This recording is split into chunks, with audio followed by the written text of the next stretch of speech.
Buenas tardes. Hola, ¿me escuchan?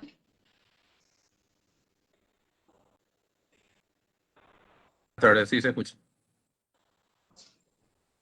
Sí, podemos dar inicio a nuestro ciclo de seminario. Son las 16 horas en punto y como ya le tenemos conectados nuestros tres presentadores, podemos dar inicio.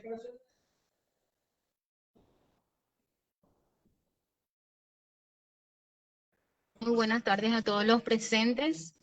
Sean bienvenidos al ciclo de seminario sobre los avances de los proyectos de investigación en el contexto de la pandemia del COVID-19 en su sexta jornada. Los proyectos que presentarán sus avances y resultados son implementación de telepsiquiatría en Paraguay, atención de la salud mental en tiempos de COVID-19. Este proyecto es ejecutado por la Universidad Politécnica y Artística del Paraguay, UPAP, y está a cargo del investigador José Nicolás Ayala. El segundo proyecto es simulación de modelos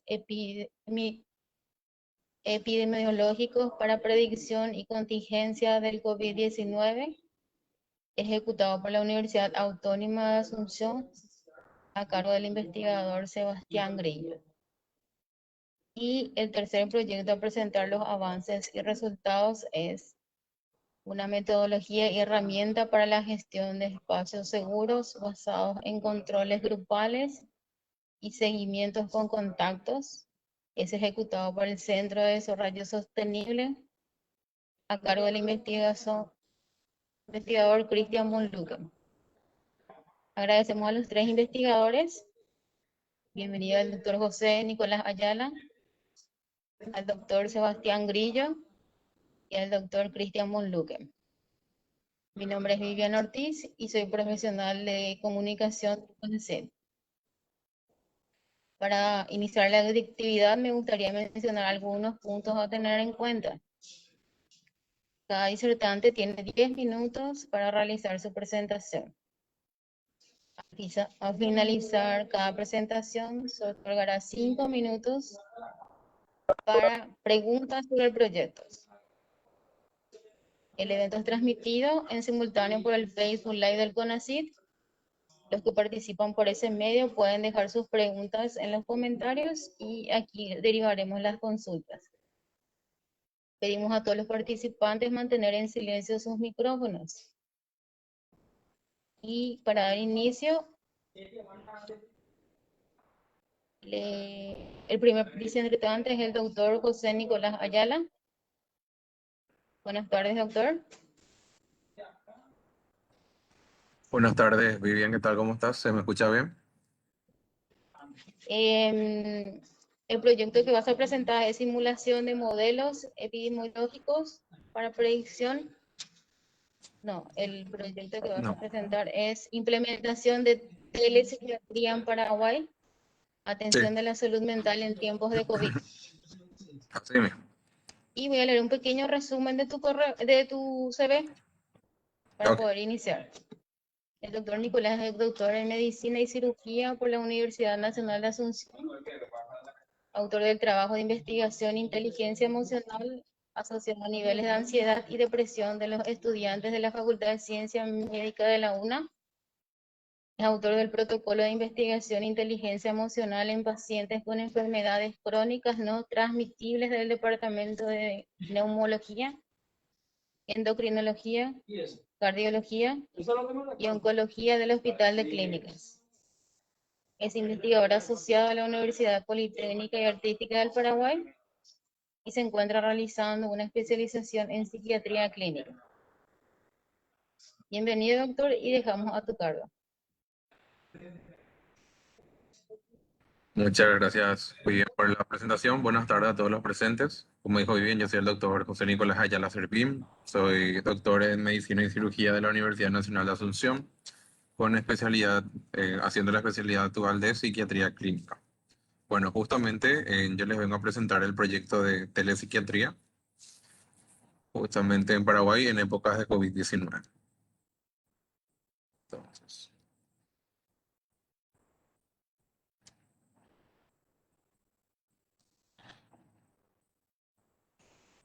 ¿Me confirman si se ve la pantalla, por favor?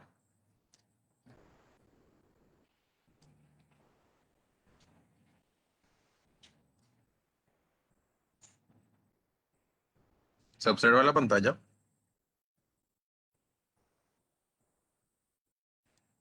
Sí, Perfectamente. vemos Sí, su pantalla, se ve perfectamente. Se ve perfectamente. Está genial, muchas gracias. Bueno, vamos a iniciar como me presentaron justamente. Este es un proyecto que se postuló como la Universidad Politécnica y Artística del Paraguay, UPAP. Estamos trabajando en conjunto con un equipo investigador también de profesionales del Hospital de Clínicas. Y también justamente estamos trabajando sobre lo que es esta nueva alternativa a lo que sería en la parte de telepsiquiatría en Paraguay. Justamente el proyecto se denomina Implementación de Telepsiquiatría en Paraguay, Atención de la Salud Mental en el tiempo de COVID-19. Nosotros tenemos que tener en cuenta que justamente yo soy el investigador principal y quiero justamente que analicemos un poquito ciertas cosas acerca del proyecto. Tenemos que tener en cuenta que cuando vimos ciertos antecedentes referentes justamente al tema que vamos a presentar hoy, tenemos que tener en cuenta que los primeros casos justamente de una nueva neumonía típica aparecieron en Wuhan, China. Aproximadamente se mencionaron desde el 31 de diciembre del 2019. Posteriormente, el primer caso del nuevo coronavirus estuvimos presentes el 21 de enero de 2020 en Estados Unidos, y el coronavirus llega a Europa en Francia el 24 de enero del 2020. Siempre es importante conocer obviamente los antecedentes para poder contextualizarnos en los proyectos que vamos haciendo, ¿verdad?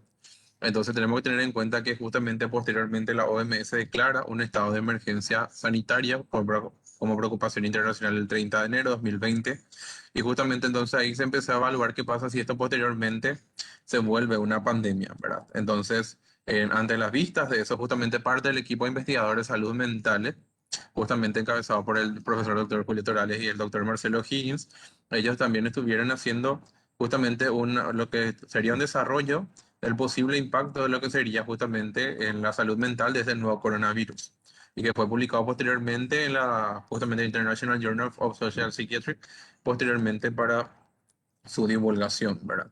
Tenemos que tener en cuenta que posteriormente que la OMS categorizó al COVID-19 como una pandemia el 11 de marzo de 2020, donde posteriormente nuestro gobierno como país entramos en un estado de emergencia sanitaria el 16 de marzo, y justamente posteriormente ya se suspenden por decreto del ministerio los hospitales importantes como el Hospital de Clínicas, por dar un ejemplo, suspende sus consultas ambulatorias a partir del 17 de marzo. Entonces, ¿qué pasa?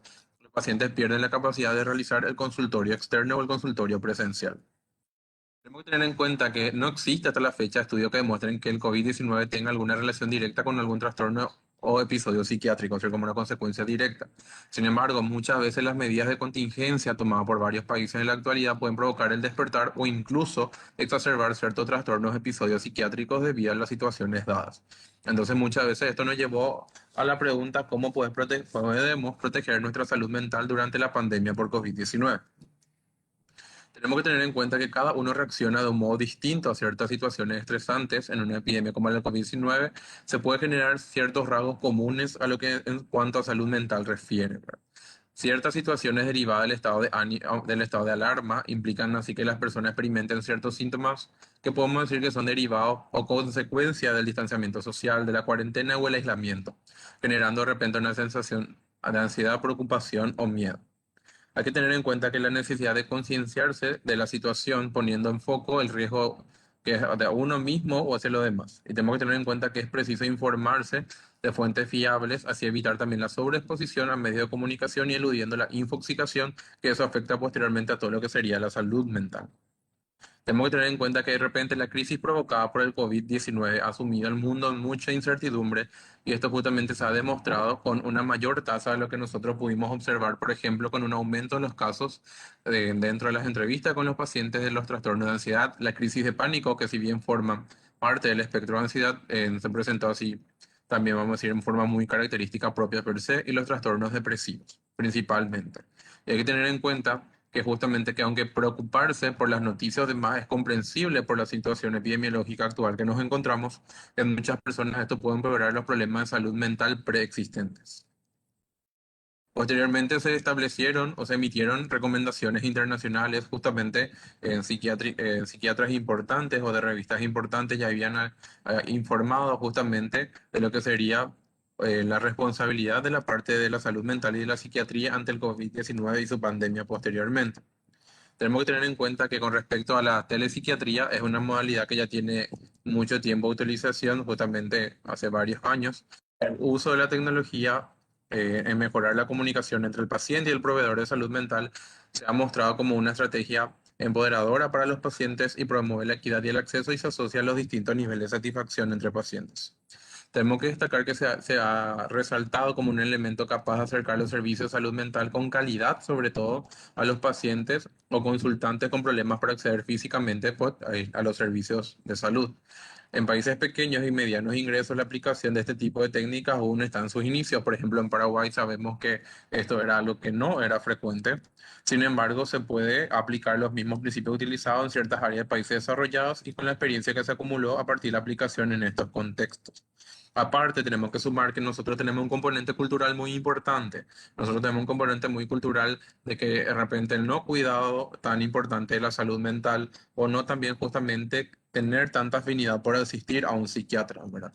Que es una realidad y que es un factor cultural o una variable cultural que tenemos que tener en cuenta. Tenemos que tener en cuenta que, por ejemplo, en las áreas rurales de Estados Unidos, la aplicación de la telepsiquiatría ha permitido que las personas de zonas remotas puedan tener acceso a profesionales sin que estos se asocien inconvenientes con relación a un transporte. Actualmente, en las zonas altamente afectadas por casos de COVID-19, se han utilizado modelos de telepsiquiatría con resultados auspiciosos. Tenemos que tener en cuenta que las proyecciones de expertos internacionales en cuanto a la aplicación de este modelo indican que este es un momento clave para dar el salto a la atención, de la atención presencial a este modelo más telemático. Existen algunos investigadores que proponen que el futuro de la psiquiatría como especialidad médica no puede contemplarse sin considerar la adopción de la telepsiquiatría en mayor o menor medida. ¿Qué pasa? Justamente nosotros, como somos un equipo de investigadores, los médicos, somos el hospital de clínicas, estas son de repente algunas dificultades que vimos que empezó cuando se suspendió el consultorio externo y cuyo nace la importancia de aplicar la telepsiquiatría en nuestro país. Porque al no haber consultorio externo, los pacientes entonces acuden por urgencias de psiquiatría 24 horas, aumentando el número de casos de urgencias, aumentando justamente los ambulatorios intensivos, que son justamente los pacientes con un control más exhaustivo de 24 a 48 horas. O sea, también una necesidad de lograr una mayor cobertura asistencial. También tenemos en cuenta que tenemos un contexto epidemiológico bastante complejo y también justamente un problema de repente en la formación de los médicos en cuanto a la implementación de un nuevo sistema. Si bien de repente se sacaron, ya sea por parte de profesionales de ciertos centros asistenciales, o de, por ejemplo, ciertos equipos como el equipo de salud mental del CONACYT, por ejemplo, materiales para apoyar lo que es la salud mental, que es súper importante, también teníamos que llevar esto un paso un poquito más allá.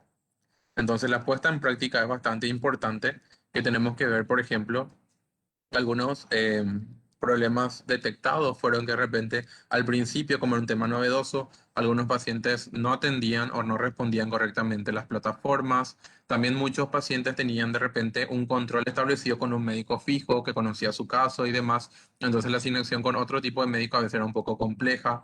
También que comúnmente nosotros cuando hablamos de psiquiatría, solamente nos enfatizamos normalmente en psiquiatría del adulto. Sin embargo, esto no afecta solamente al adulto, que, o sea, que es bastante importante destacar, ¿verdad? También de repente problemas en las diferentes plataformas, las personas en nuestro país que no sabían usar mucho. También a veces hay una conexión limitada al Internet en muchas zonas de nuestro país o a veces un espacio físico correspondiente. Pero ¿cómo pudieron hacerse ciertas soluciones realizadas? Por ejemplo, se establecieron nuevas plataformas de agendamiento, se hizo un nuevo interfaz para que el paciente pueda fijar sus fichas y se establece siempre ahora la diferencia entre primeras veces, que son las primeras citas de los pacientes, y sus controles. También tenemos que tener en cuenta que incluso aparte de un abordaje del adulto, la telepsiquiatría nos llevó a que todas estas personas tenemos que tener un abordaje más holístico y complementario. Por eso también nace ahí la telepsicología y también tenemos que ver justamente que no solamente el adulto es el afectado en la salud mental en la pandemia, sino también la parte infanto-juvenil donde nace la psiquiatría infantil, la parte de los adultos mayores y otros servicios especializados como otras soluciones propuestas.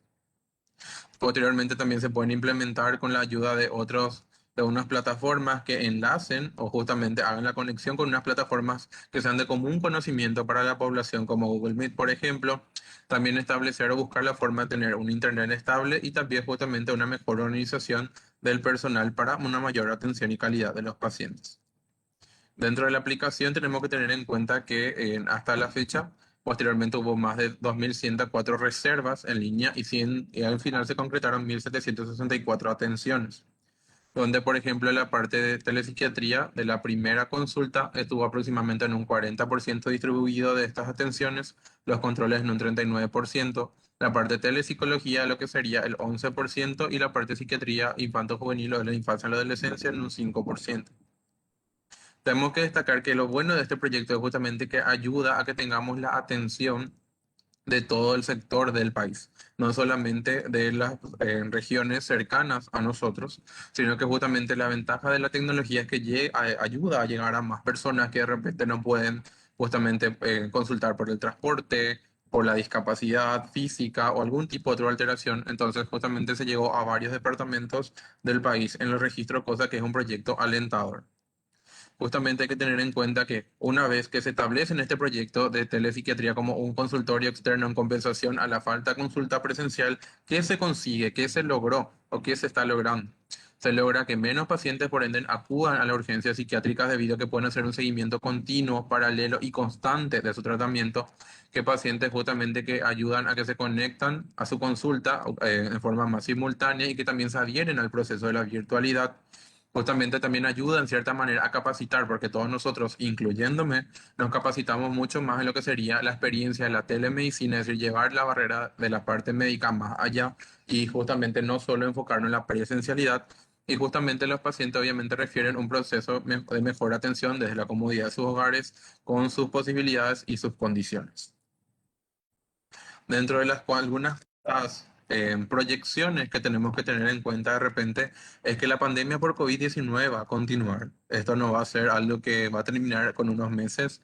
Hay que ser realistas. El COVID-19 vino como para quedarse, pero obviamente con el proceso de la tecnología, los avances que estamos teniendo, va a ser un proceso manejable, ya sea con el proceso de vacunación e inmunización, con los cuidados correspondientes y demás, pero va a ser algo que hay que tener que saber convivir con eso y obviamente vamos a tener una mejor calidad de vida.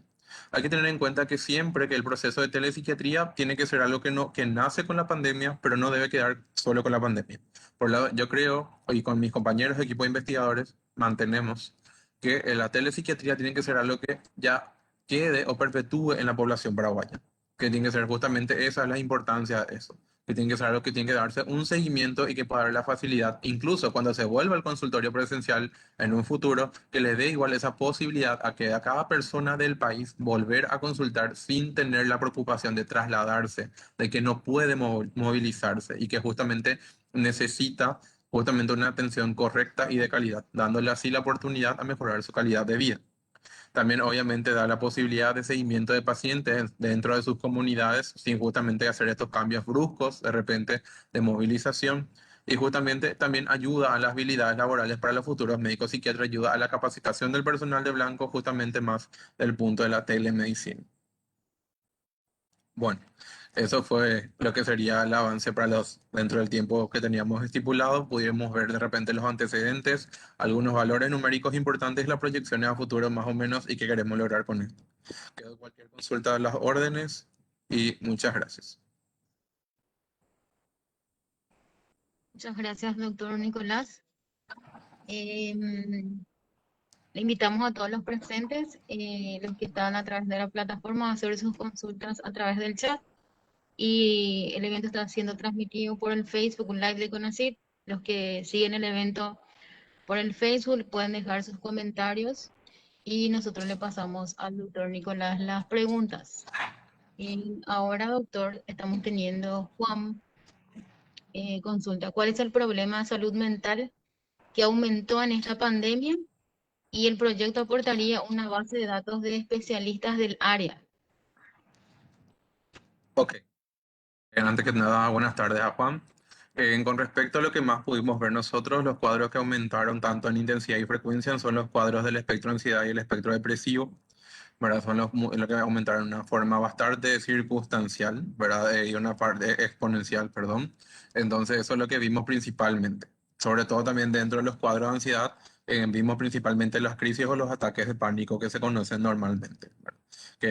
Y muchas veces se desencadenan por una preocupación excesiva o también de repente hay que tener en cuenta que muchos de los cuadros depresivos, los factores desencadenantes más frecuentes fueron que durante todo este proceso tuvimos procesos de duelos en constantes. Ojo, el término duelo no solo refiere, cuando hablamos de salud mental, a la pérdida de un ser querido. Duelo es todo periodo en el cual ocurre una pérdida de algo que genera un afecto o una emoción importante a la persona. Por ejemplo, una pérdida de un trabajo es un duelo, una pérdida de los estudios es un duelo, una pérdida de un familiar obviamente es un duelo.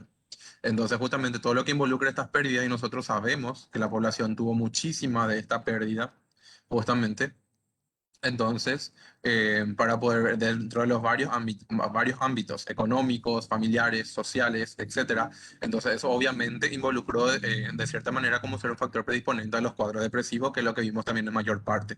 Con relación a la segunda parte de la pregunta que hice, ¿el proyecto aportaría una base de datos de especialistas en el área?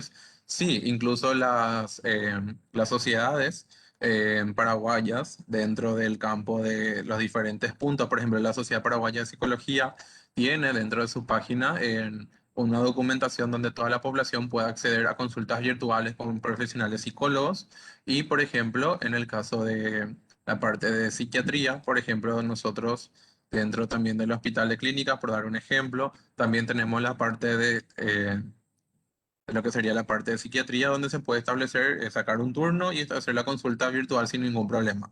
La ventaja es que hoy en día toda persona tiene prácticamente hacer, por ejemplo, la posibilidad de tener un teléfono móvil, la posibilidad de tener un teléfono inteligente. Entonces, muchas veces desde el mismo teléfono se puede hacer la consulta dando esta facilidad importante al paciente, que no hace falta ni que tenga un equipo muy sofisticado o no hace falta que sí o sí necesite un ordenador para acceder a ella, sino que muchas veces el teléfono móvil podemos brindar esta colaboración. Muchas gracias, doctor. Y Juan de nuevo hace otra consulta. Dice, ¿qué podemos hacer cuando tenemos ataque de pánico? Bueno. Los ataques de pánico se caracterizan por ser justamente ataques que inician de forma brusca, donde los síntomas van aumentando en intensidad, que los síntomas dependen mucho de las personas. De repente hay dificultad respiratoria, sensación opresiva en el pecho, palpitaciones, para respirar, sensación de nudo en la garganta, temblor, sudoración, sensación de hormigueo, etcétera, dependiendo mucho del paciente de repente. Cuando uno tiene un ataque de pánico, justamente lo que pasa es que hay que atender lo siguiente. La persona de por sí es ansiosa. El ser humano de por sí es ansioso. Todo el día nosotros estamos preocupados por un nuevo proyecto, por un asunto familiar. Eso es justamente, vamos a decir, es normal. Lo que pasa es que cuando tenemos este tipo de situaciones fuertes es que esa ansiedad se exacerba por el contexto actual de pandemia que estamos y desemboca en los ataques de pánico. En esos casos, la primera opción que podemos hacer es, existen los tratamientos dependiendo de la intensidad y la frecuencia del ataque de pánico, existen los tratamientos farmacológicos y no farmacológicos. El tratamiento no farmacológico se inicia comúnmente con una psicoterapia, donde la psicoterapia, el profesional psicólogo, el colega, ayuda sobre todo, a enseñar al paciente técnicas de relajación, técnicas de respiración, que son técnicas para el manejo de la ansiedad, ¿verdad? Entonces son bastante importantes justamente tenemos la ventaja que se puede subsanar eso con un aporte en psicoterapéutico. Sin embargo, en caso de que el tratamiento psicoterapéutico no sea suficiente, es importante que la persona pueda acudir a un profesional de la rama de la psiquiatría justamente para poder tener en cuenta una buena evaluación clínica y posteriormente establecer si es necesario o no el inicio de psicofármacos. Muchas gracias, doctor Nicolás. Esos son los comentarios que tenemos hasta el momento.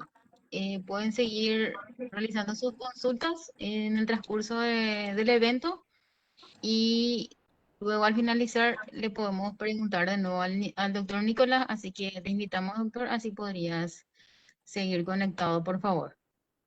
Sin problema. Bien, a continuación, la segunda presentación está a cargo del doctor Sebastián Grillo. El proyecto de simulación de modelos epidemiológicos para predicción y contingencia del COVID-19.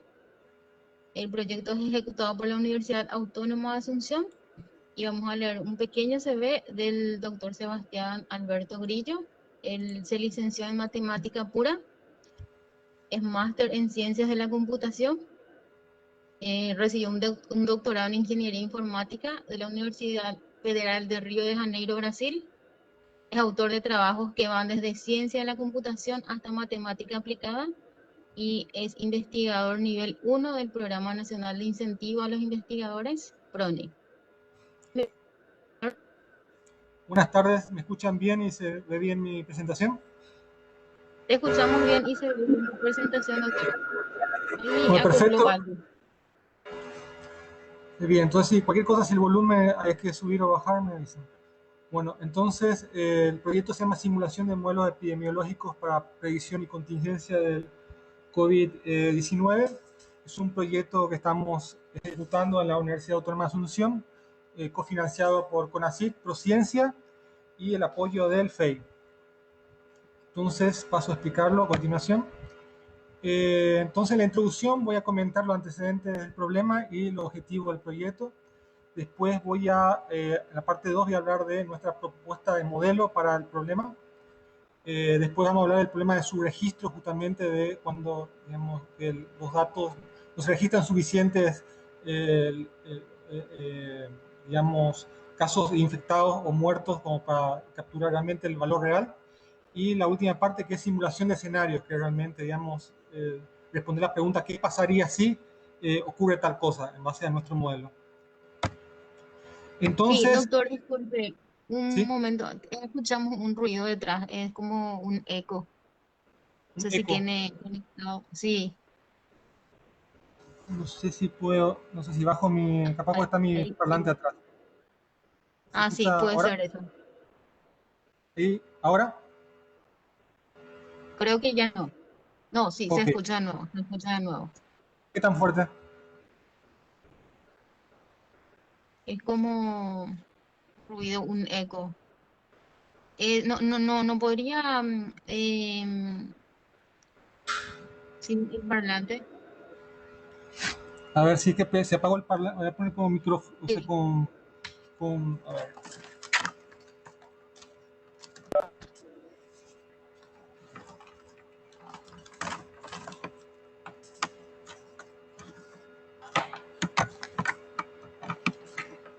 Hola, ahora me...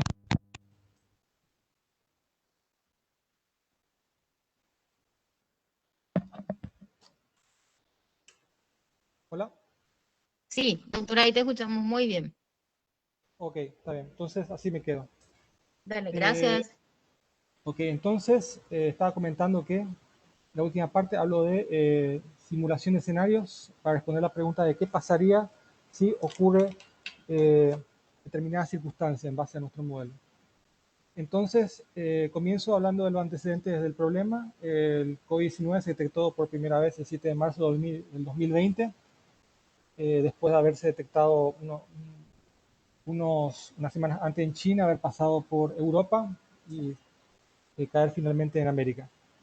La escasez de vacunas es un problema que prolongará el problema un buen tiempo, por lo menos hasta el 2022. Entonces, el problema, digamos, de entender cómo se va a comportar el COVID-19 es un problema relevante, actual, importante todavía.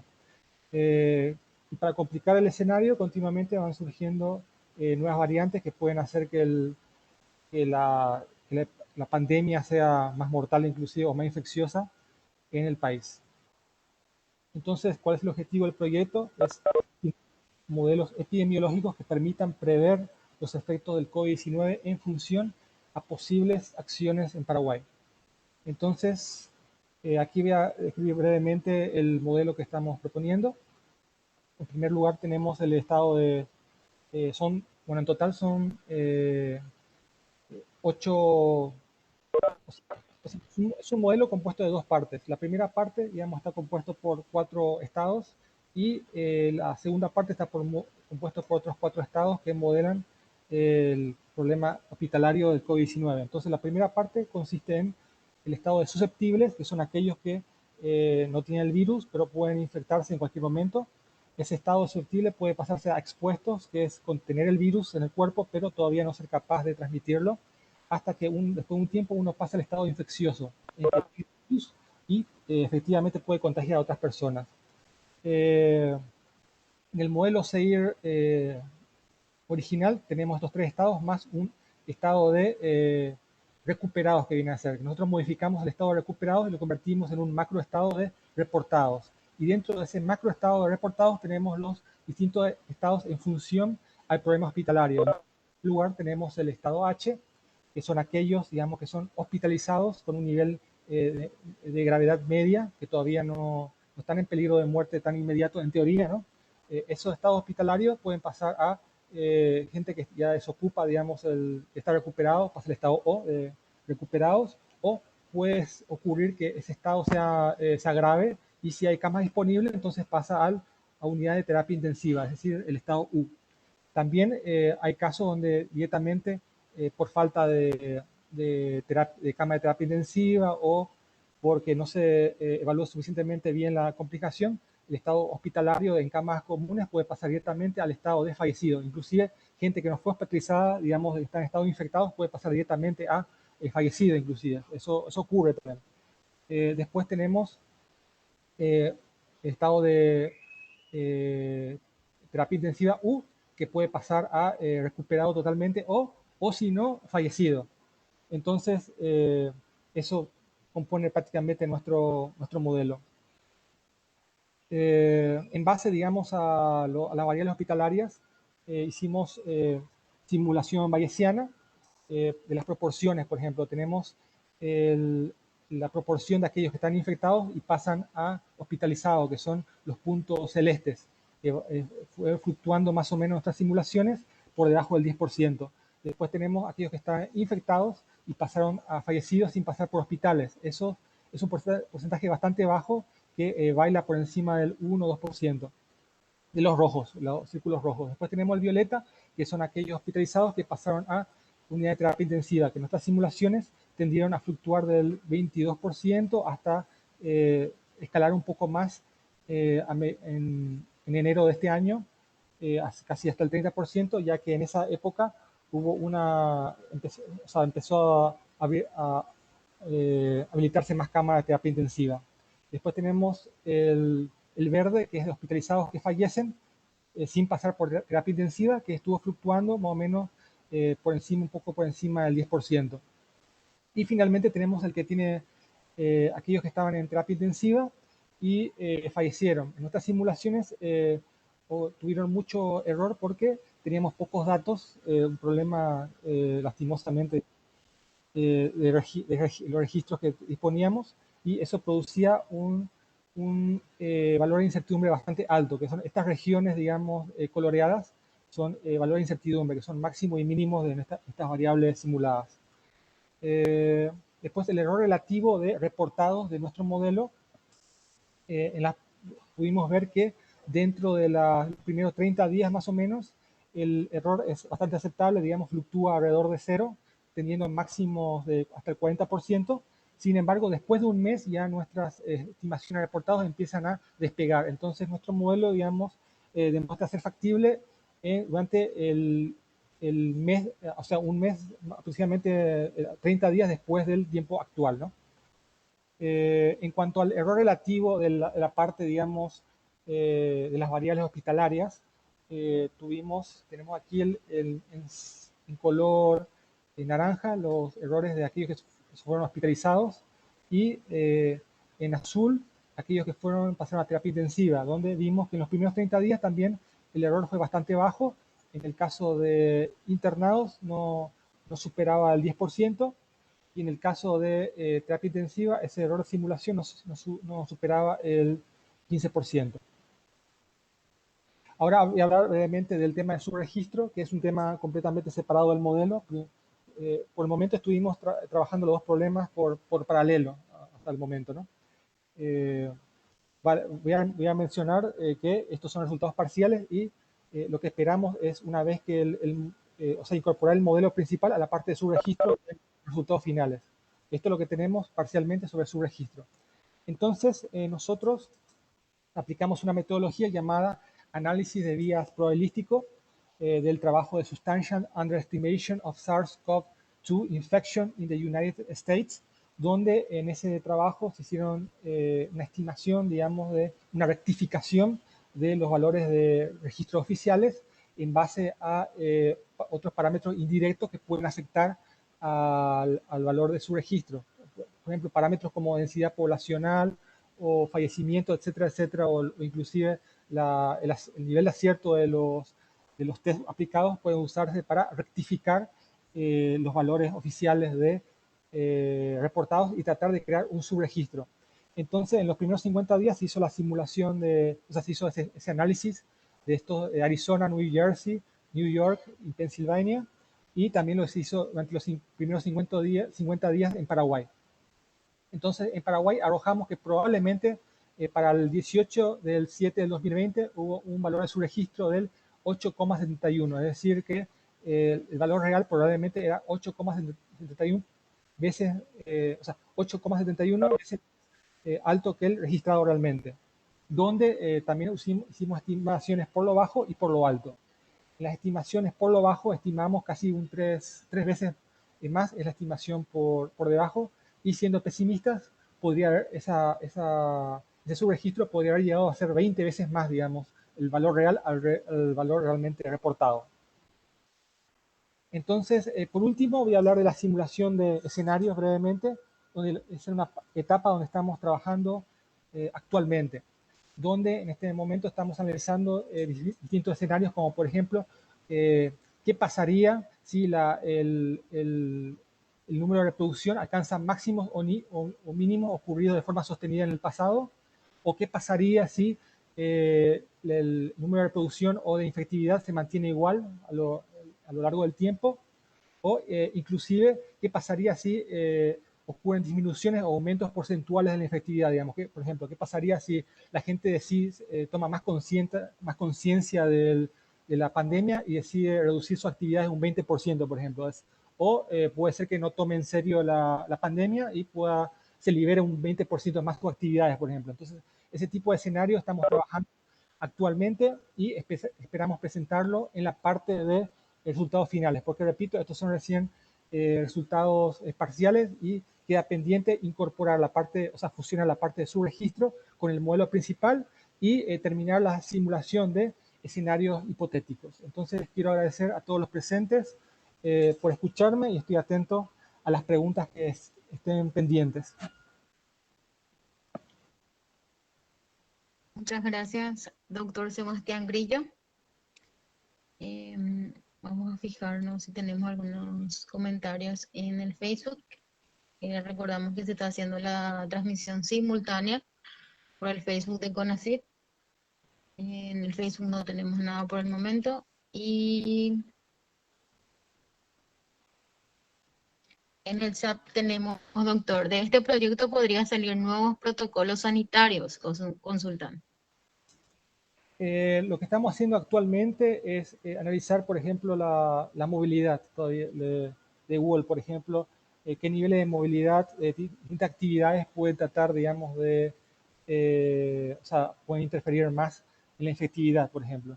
Entonces, más bien estamos analizando, digamos, los pesos que pueden tener distintas actividades y simular, digamos, o sea, más que práctica, nosotros simulamos más que prácticas individuales de personas, tratamos, digamos, de simular más bien macroacciones, digamos. Por ejemplo, si es que la gente, digamos, decide disminuir sus actividades, digamos, en forma general, digamos, ¿no? Todavía no estamos consiguiendo resultados tan específicos porque hay que una gran limitación que tenemos es que los datos presentan mucho ruido, inclusive los datos de movilidad que nos da Google, digamos, no tienen, digamos, una precisión suficiente como para hacer un análisis demasiado fino de determinadas actividades. Más bien, estamos viendo que para ser, digamos, más rigurosos, preferimos mantener estimaciones de porcentaje de actividad más que de actividades específicas hasta el momento. Sí, ya, doctor. Y consultan sobre lo que acaba de mencionar, ¿qué tipos de actividades serían?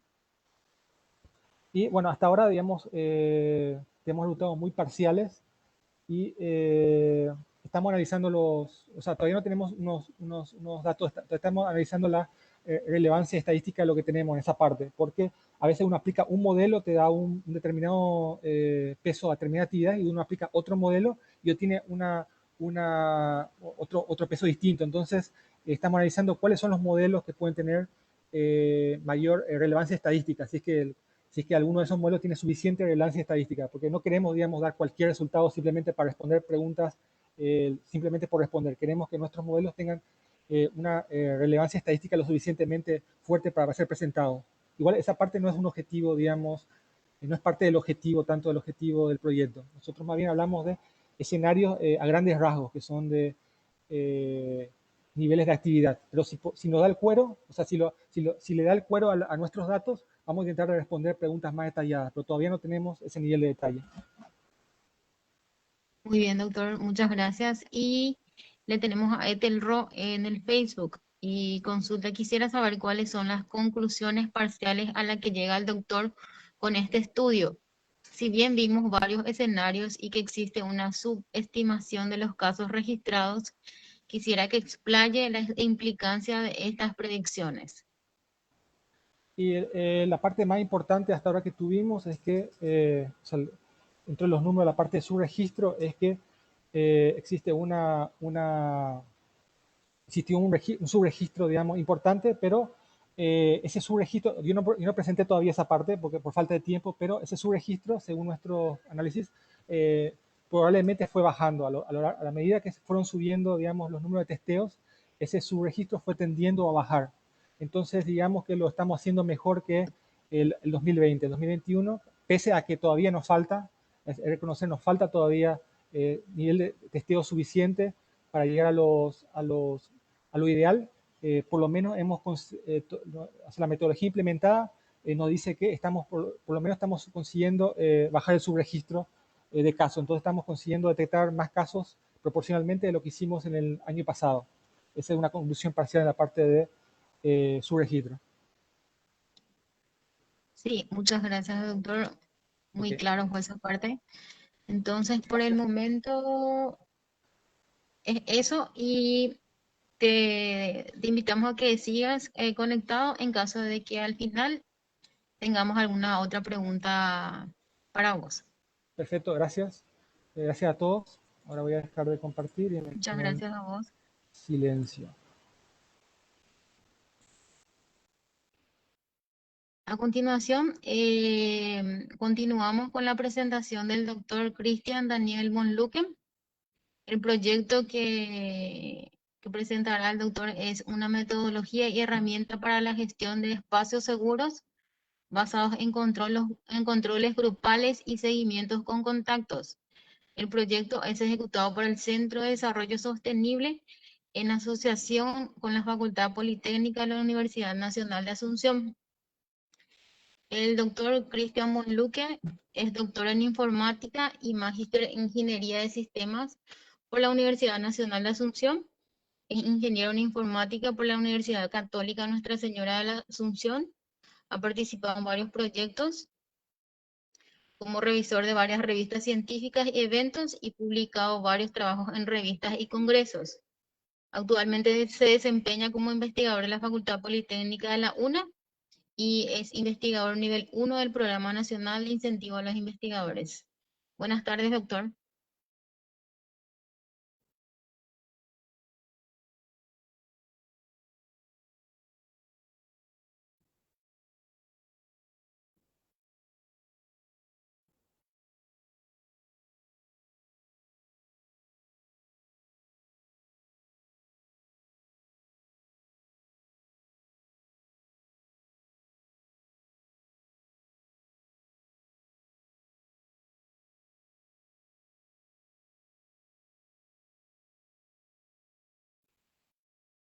Doctor, ¿nos escucha? Hola.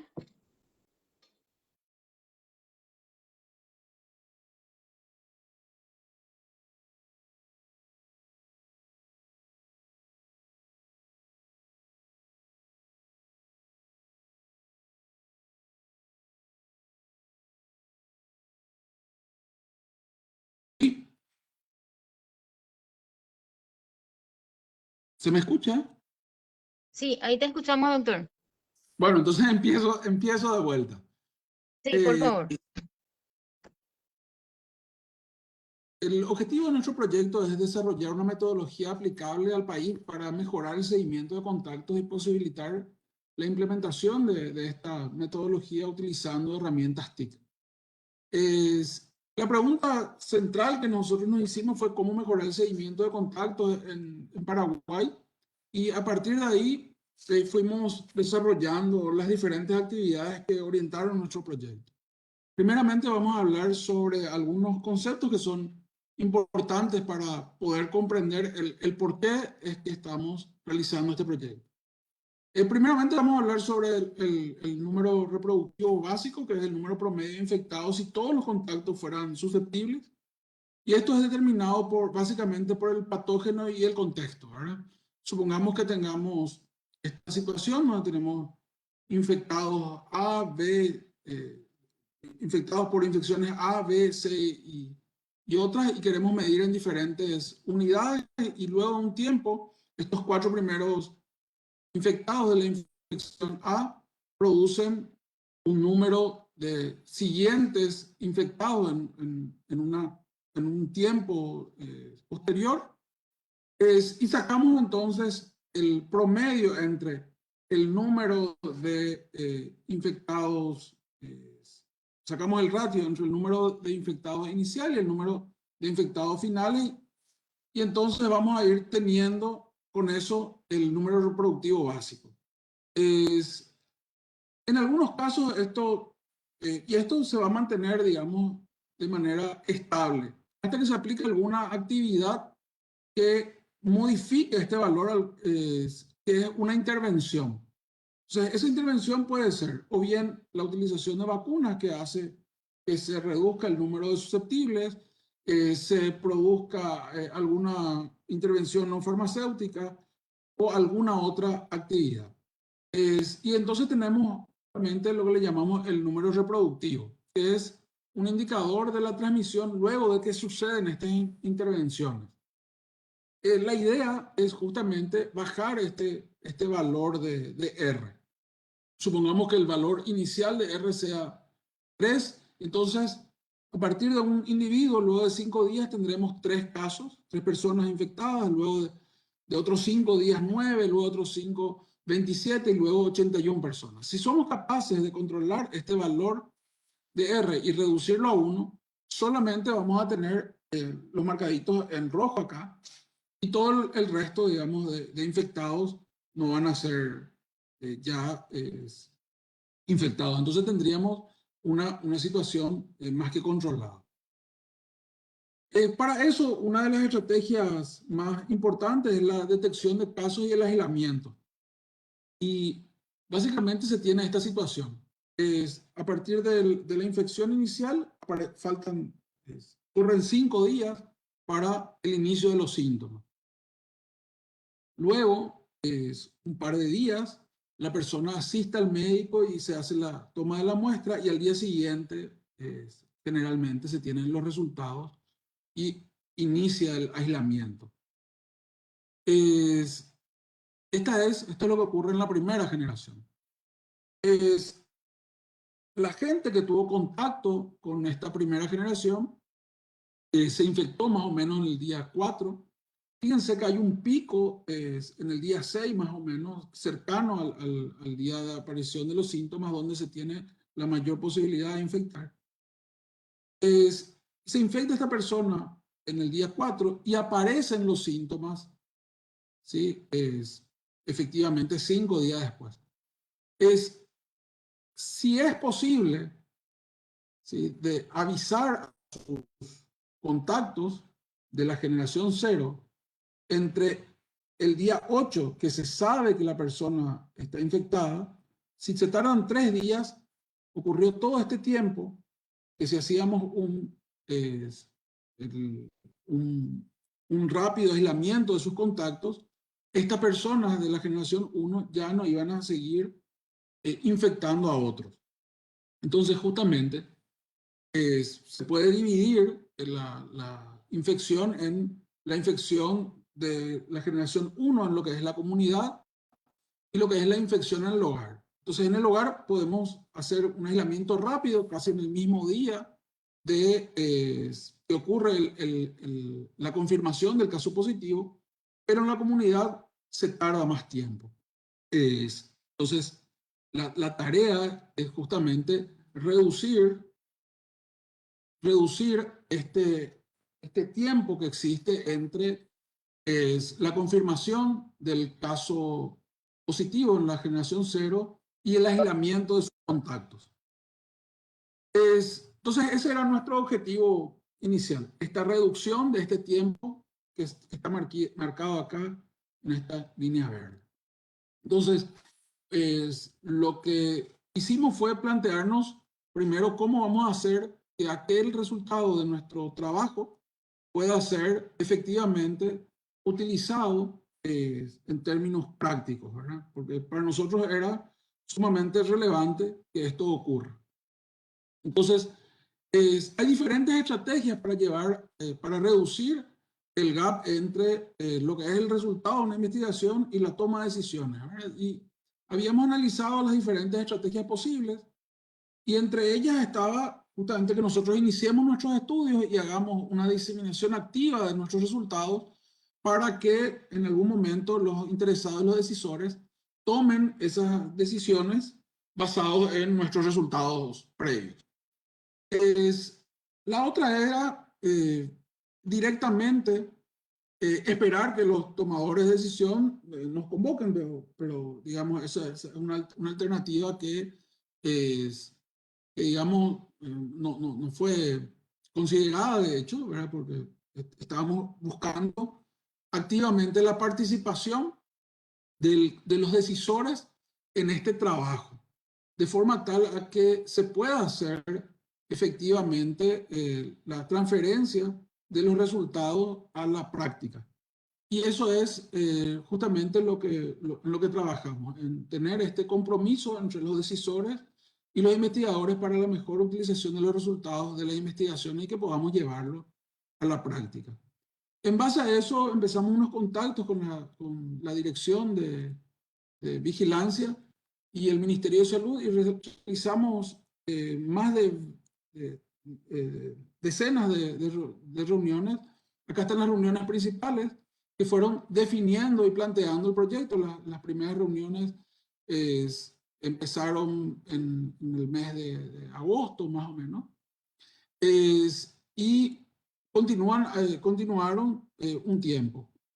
Digamos, en noviembre habíamos definido hicimos la validación metodológica de qué es lo que cómo vamos a trabajar. Y luego hicimos justamente el trabajo de instalación, de desarrollo, etcétera. Y la revisión continua con los representantes del Ministerio de Salud Pública del proyecto que nosotros estábamos implementando. Entonces, eso es justamente lo que ahora vamos a mostrar. El seguimiento de contactos tiene una gran cantidad de literatura, aparecieron una gran cantidad de propuestas que plantean el seguimiento de contactos utilizando aplicaciones, teléfonos, llamadas telefónicas y otros. Nosotros la primera actividad fue revisar toda la documentación y probamos las diferentes formas en las cuales hoy se están realizando el seguimiento de contactos e hicimos diferentes pruebas con las herramientas y a partir de eso se produjo un artículo que se presentará próximamente en una conferencia que se llama Complexis. De esto nosotros sacamos una conclusión, ¿verdad? También trabajando con la gente del Ministerio de Salud, que para nuestro país el seguimiento de contactos a través de teléfono puede ser una opción viable y quizás la más viable para detener los brotes contagiosos en nuestro país. Lo que nos definieron como contacto era una persona que tenía ciertas exposiciones durante 2 y 10 días después del inicio de los síntomas del caso probable confirmado. Es un contacto directo con un caso que dure más de 15 minutos, contacto físico directo con un caso probable confirmado, atención directa con un paciente y otras situaciones que hacen, que son evaluadas y se evalúa el riesgo de cada una de estas. Es analizando, digamos, ya teniendo una idea de lo que el ministerio estaba o podría estar en condiciones de implementar y también teniendo nosotros un marco de trabajo aprobado y como un acuerdo, desarrollamos un flujo de seguimiento para lo que llaman la primera llamada y a partir del sistema de vigilancia se crea una base de datos que es el sistema de seguimiento de contactos.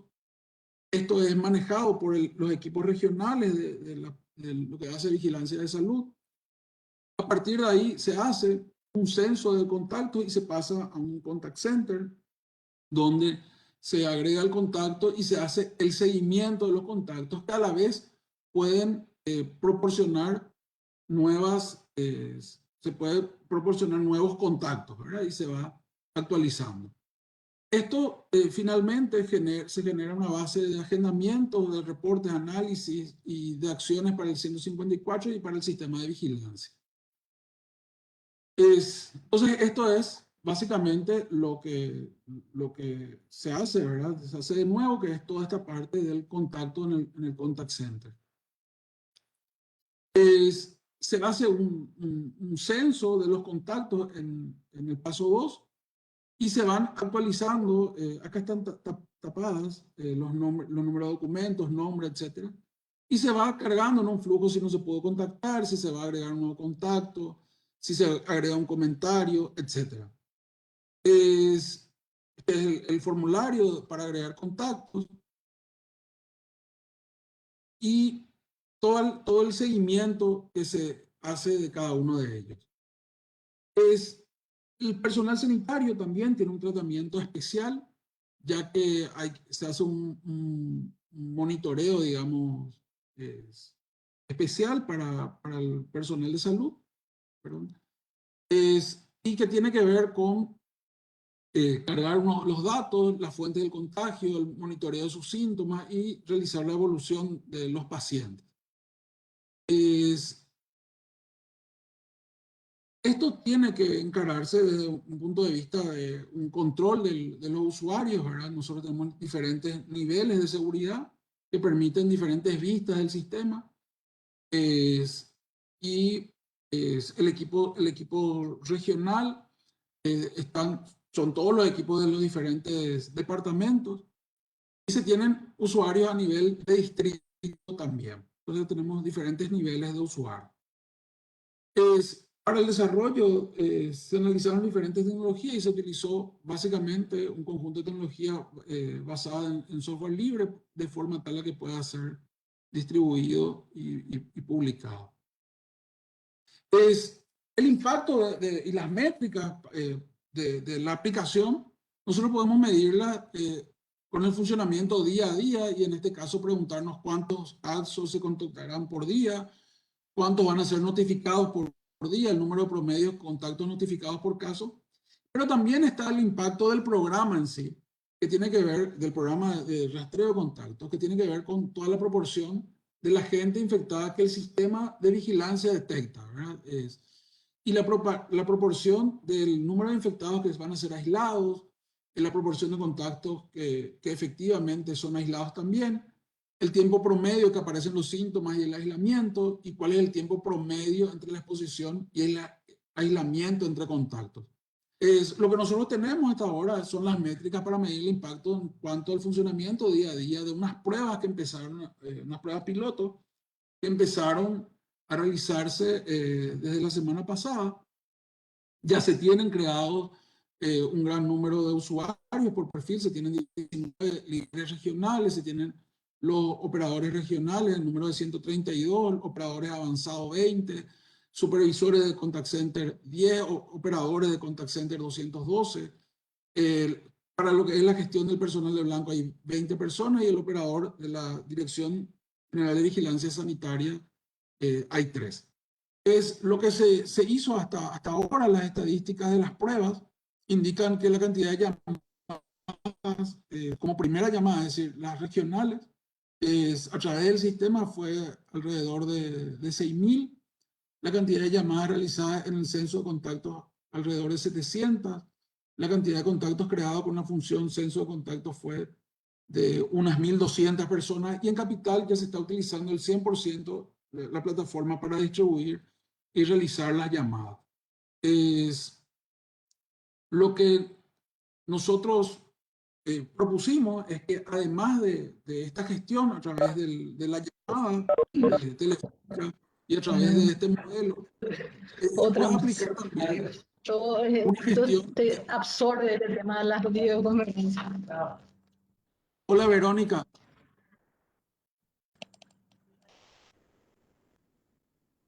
Sí se puede, se tiene además, nuestro objetivo es agregar a este sistema de gestión telefónica un protocolo, es una ayuda para la gestión del protocolo que propone el Ministerio de Salud Pública para los comercios y los sistemas, los eventos, etc. Básicamente el protocolo de comercio del sistema del Ministerio de Salud Pública, perdón, habla de que aquellas empresas comerciales, establecimientos comerciales que requieran la presencia por 30 minutos o más, deberán agendar a los clientes e implementar un sistema de registro para individualizar por nombre, apellido, etcétera, a las personas. Entonces, esto es un tema central porque hoy, ¿cómo se hace? Por un lado, hay empresas que proveen su propio sistema de seguimiento, digamos, pero que está desconectado del resto del sistema de salud. También se tiene la situación de empresas que hacen este seguimiento a través de un registro en libro, de un cuaderno. Entonces, una forma más de hacer esto es utilizando una herramienta de registro de visitas. Entonces, las personas tienen una app. La app básicamente se pone un QR, el QR va por comercio.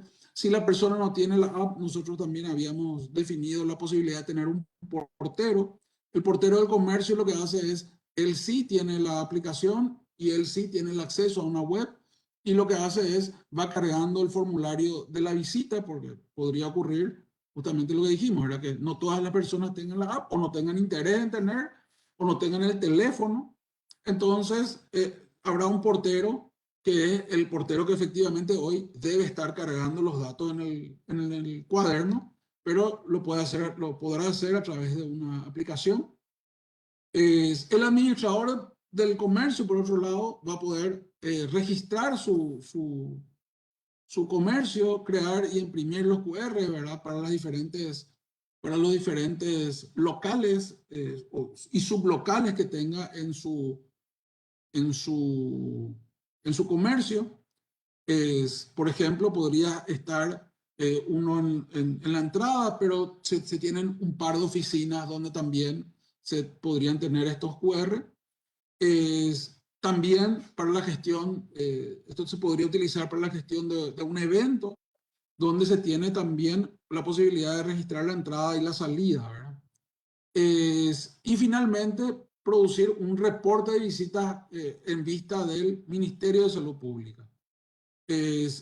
O bien, también el reporte de visitas, el portero del comercio va a poder también hacer una gestión sobre las personas que han visitado el comercio.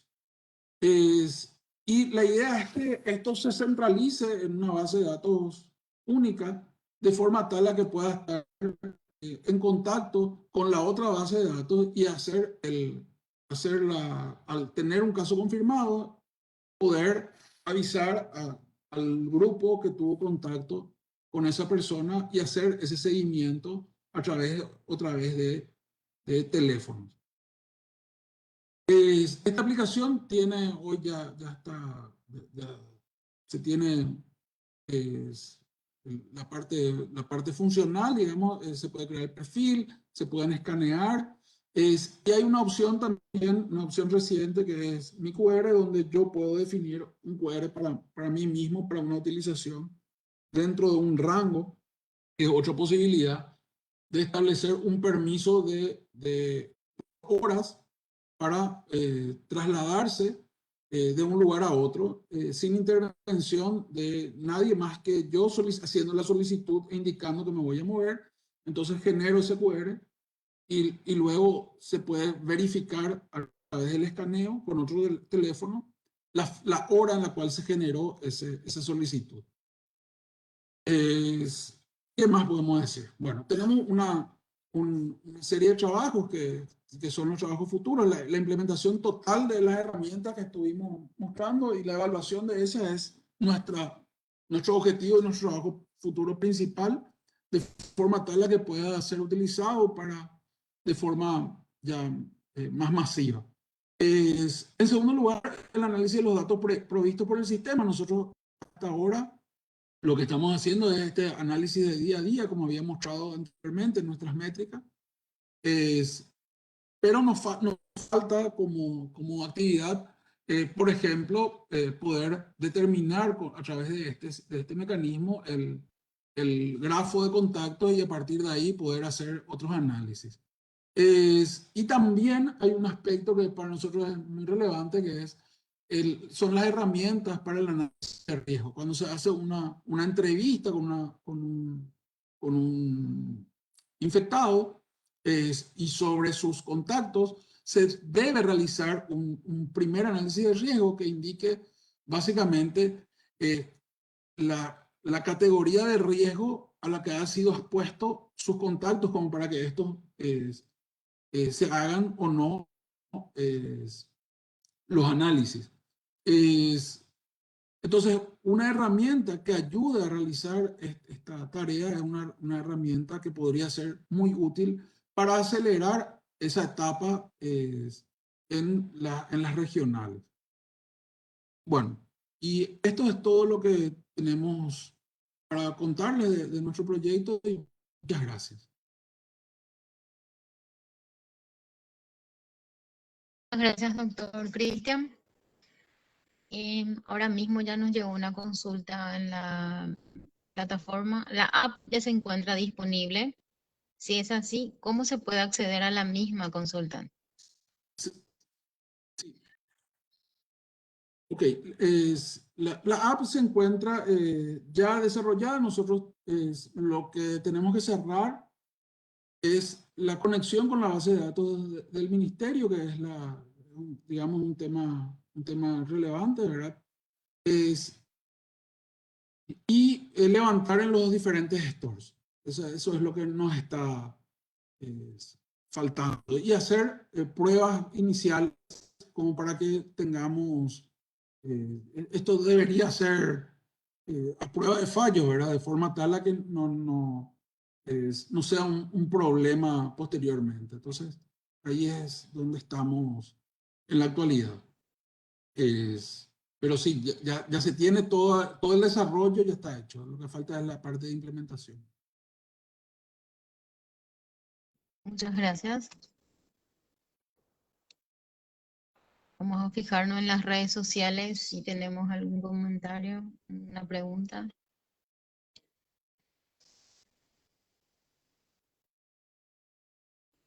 Mientras aguardamos, me gustaría comentarle que todo el ciclo de seminario está publicado en el Facebook de CONACYT y también en el canal de YouTube de CONACYT Paraguay. Si alguna persona quiere acceder a alguna de las jornadas, puede ingresar al Facebook o al canal de YouTube y va a encontrar la jornada que quiere mirar.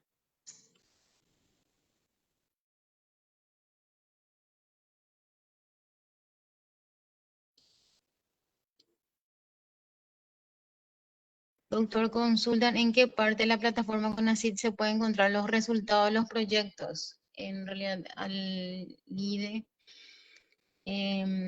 los resultados de proyectos se encuentran en datos abiertos.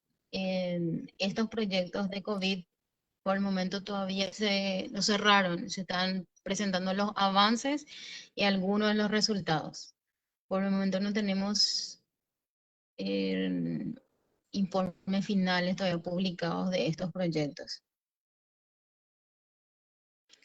Lide menciona que le gustaría hacer seguimiento hasta que se está desarrollando. ¿Dónde puede contactarse al doctor para que ella pueda acceder a esta app? Sí, voy a poner acá en el chat, no sé, le pueden dar mi correo o mejor, aún ¿Sí? escribo acá en la presentación.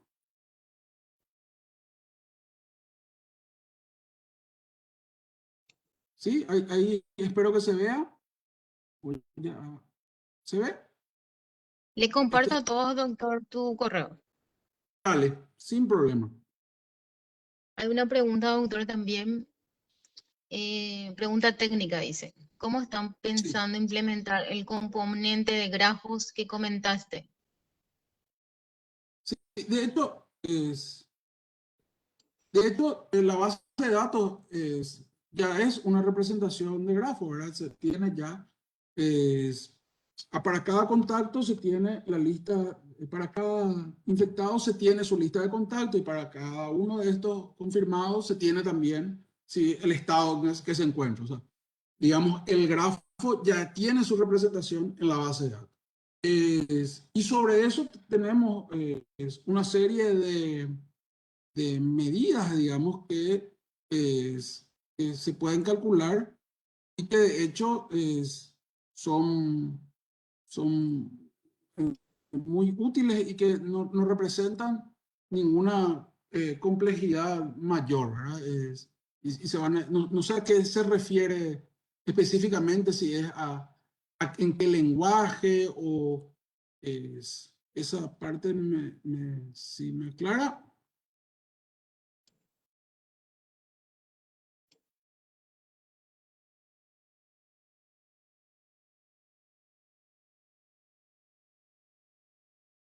Mientras aguardamos que nos aclare su pregunta, tengo otra, doctor. Quisiera Sí. que el doctor comente su experiencia trabajando con el Ministerio de Salud y si qué tanto considera que las decisiones que se vienen tomando referente a seguimiento de contacto desde el ministerio estén informados o avalados por su trabajo y el de otros científicos. Yo quisiera decir que en todo lo que tiene que ver con vigilancia encontré gente muy capaz y que está trabajando es, muy proactivamente en hacer un trabajo en cada una de las regiones. Personalmente, mi experiencia fue es, muy positiva. De hecho, es, nos sucedió que llegamos también cuando ellos se encontraban en este punto, es, vale la pena decir, nosotros nos encontrábamos con el interés de proveerles una aplicación y ellos se encontraban en este punto de iniciar también el deseo de cambiar de estrategia y implementar una opción a través del teléfono. Entonces, como que surgió de manera bastante natural estas reuniones y que fuimos realizando bastante cómodamente. Yo hablo fundamentalmente de lo que hace al compromiso de las personas que nos guiaron también en lo que era de interés para el ministerio, es decir, a los médicos y los funcionarios de la institución que realmente nos hicieron muchas preguntas y nos ayudaron a avanzar y también nos colaboraron con todas las reuniones. Si se fijan, eh, pudimos hacer todas estas reuniones porque hubo interés, ¿verdad? Y eso fue es algo que yo por lo menos quiero decir que ha sido positivo. Es- Sí, muchas gracias, doctor. Me gustaría que Pastor encienda su micrófono y que te haga la pregunta sobre grafos que habías comentado, a ver si aclara su pregunta y podés responderle.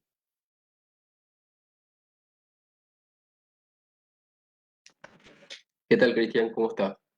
Bien, bien. ¿Se me escucha? No, creo que Se te escucha perfectamente. la pregunta ya está respondida.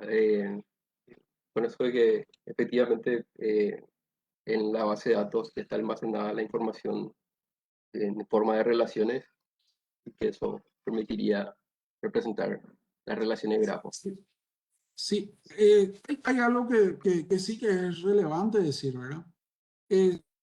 Nosotros tenemos como interés, una vez que tengamos armado y podamos tener más datos, poder establecer lo que le llamamos los puntos de riesgo, ¿verdad?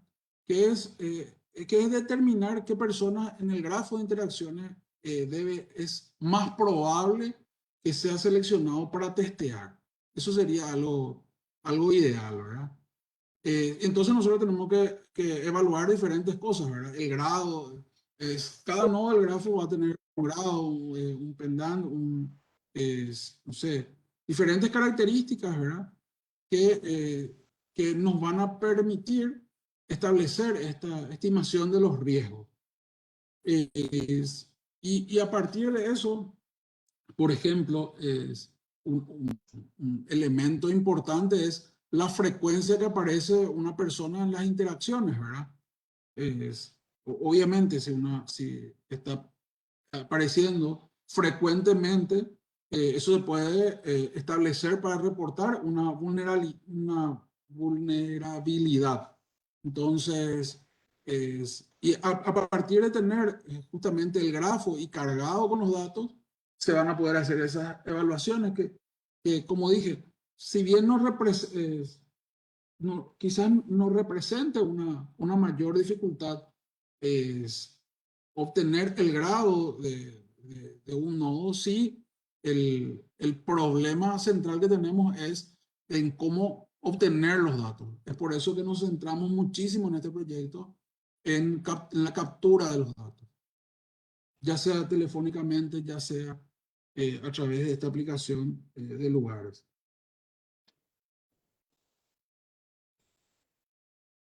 Muchas gracias, doctor.